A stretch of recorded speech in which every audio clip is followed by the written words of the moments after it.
You open your brokerage app. Tuesday morning, the kind where you check your portfolio out of habit more than curiosity. Index funds up a little. Your one speculative pick down a little. Normal day. Then you type 4 letters into the search bar, out of pure reflex. OPEN. Nothing. You try the full name. OpenAI. Still nothing. No ticker, no price, no chart climbing or falling in real time. Just a blank result, like the app itself doesn't understand the question. You didn't misspell anything. The company that built the product on your phone, the one your co-workers use to write their emails, the one people casually compare to the GDP of entire countries now, doesn't trade. You cannot buy it. Not $10,000 of it. Not one share. And under the confusion, a better question starts forming.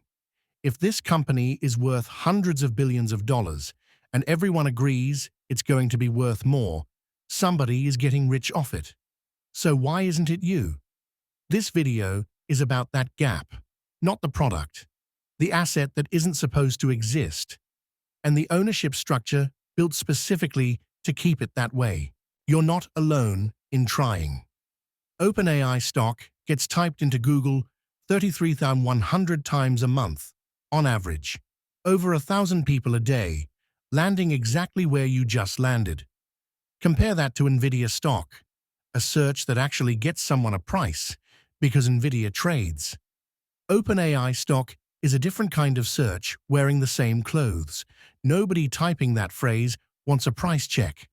They want to know how to get in. 100 people a month ask that question and never get a straight answer.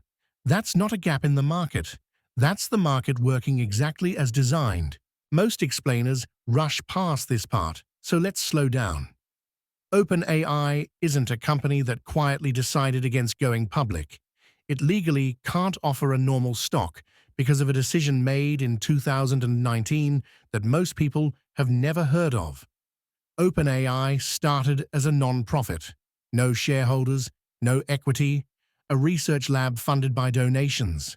By 2019, training frontier AI models needed real capital, the kind measured in billions, and donations weren't close to enough. So the company built something unusual underneath the non-profit, a capped profit subsidiary. Investors could put money in and earn a return, but the return had a ceiling. Early backers could make up to 100 times their money.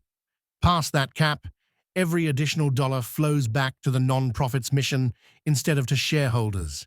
A public listing was never part of that design. The non-profit board still controls the company today. There's no version of this where you open a brokerage account and buy a piece of OpenAI the way you'd buy Apple. The structure keeps public markets out on purpose. Sit with that for a second. It's the opposite of how a $100 billion company usually works. Normally, the whole point is shareholder returns, growth, profit, share price, repeat. OpenAI's own legal foundation says the mission comes first, and making outside investors rich is a capped side effect of pursuing it, not the goal. Which leaves an obvious question. If regular investors can't touch it, and even the early backers hit a ceiling on their upside, who actually benefits from a valuation that went from nothing to 300 billion? A small number of people, and one very large company. Microsoft is the biggest name in the room. Through investments starting in 2019 and expanding through 2023, Microsoft has put in roughly $13 billion and holds a substantial economic stake in OpenAI's for-profit arm, reported around 49% of profits once the return caps are satisfied. That stake isn't a stock either. It's a private contract, negotiated in a boardroom, listed nowhere. Below that sits the venture capital layer. Firms like Thrive Capital, Khosla Ventures, and others who bought into private rounds most people only hear about after they've already closed. Getting into one of those rounds takes an existing relationship with the firm. Being a sharp stock picker gets you nothing here.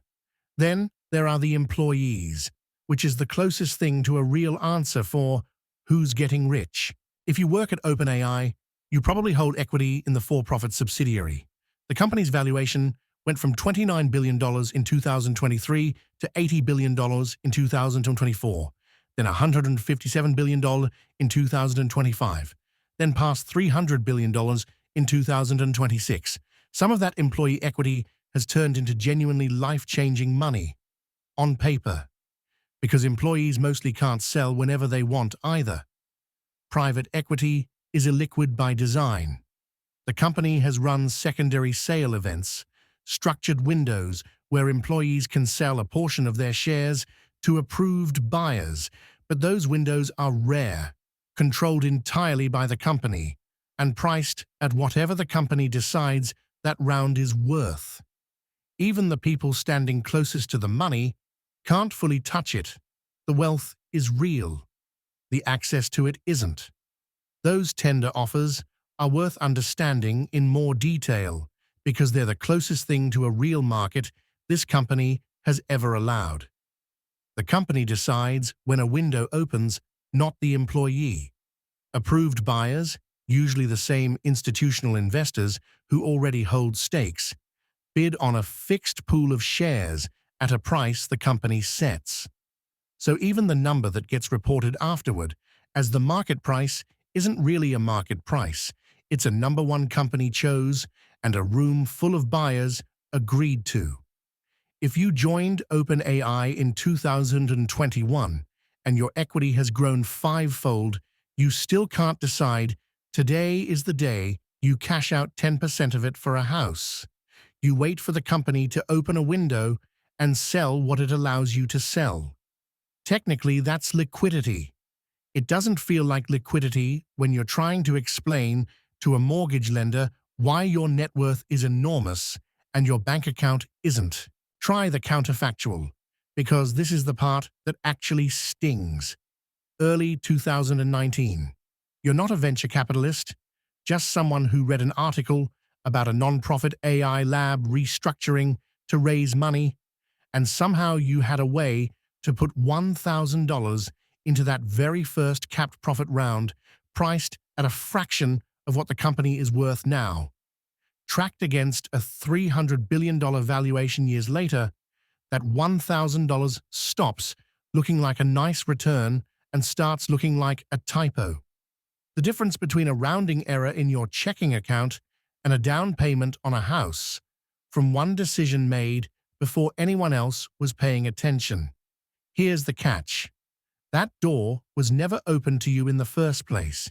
You didn't miss a stock you could have bought. It was a private round reserved for institutions and insiders, same as it is today. The honest version of this story isn't you missed it. It was never offered. That's a different lesson than the one your brain wants to draw from it. OpenAI isn't the only frontier AI lab ordinary investors can't touch, and looking at the others tells you this isn't a one-off. It's the playbook for the whole industry now. Anthropic, founded by former OpenAI researchers, raised its early money the more conventional way, straight venture funding, no non-profit to capped profit conversion. The outcome for you is identical anyway.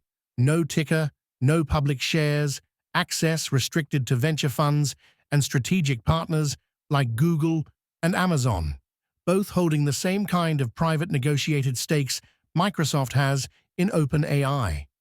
xAI took a third path, raising through a mix of venture rounds and a stock swap that folded in assets from X, the social platform. Still private, still no way in through a normal brokerage account. 3 companies, 3 different legal structures, the same result at the end of each one. The frontier of AI is being financed almost entirely outside public markets. That's not an OpenAI quirk. That's the shape of the industry right now. So, what's left for you, standing in front of that blank search result? 3 real options, and none of them are OpenAI stock. Microsoft first.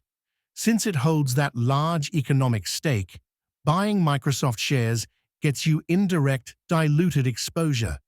You're betting on one of the largest companies on Earth, of which OpenAI is one piece among many.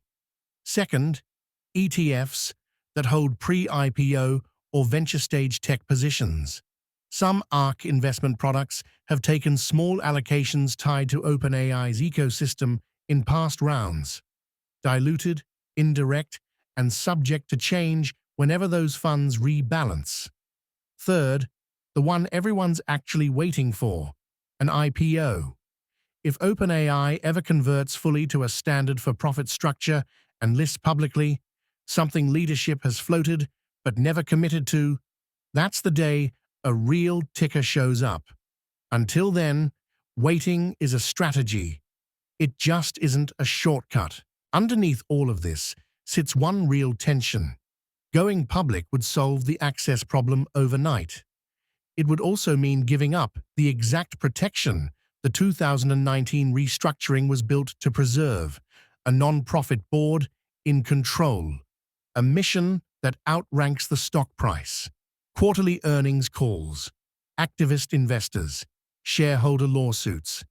Every bit of pressure that comes with being a listed company is pressure this structure was built to avoid. So, when people ask when the OpenAI IPO is happening, the sharper question is why the company would give up the one thing that's let it move this fast without answering to a stock price every 90 days. Nobody outside a small circle of board members knows, which means the 33,100 people searching OpenAI stock every month aren't just early. They might be asking a question with no scheduled answer at all. So here's where that leaves you, in front of a blank search result on a Tuesday morning. You can't buy OpenAI. Almost nobody can, and even the people who technically can can't fully cash out whenever they want. What you can do is see the thing clearly. This was never a missed opportunity sitting there waiting for you. It's a company engineered, on purpose, to keep ordinary investors on the outside, right up until the moment, if it ever comes, that the company decides otherwise.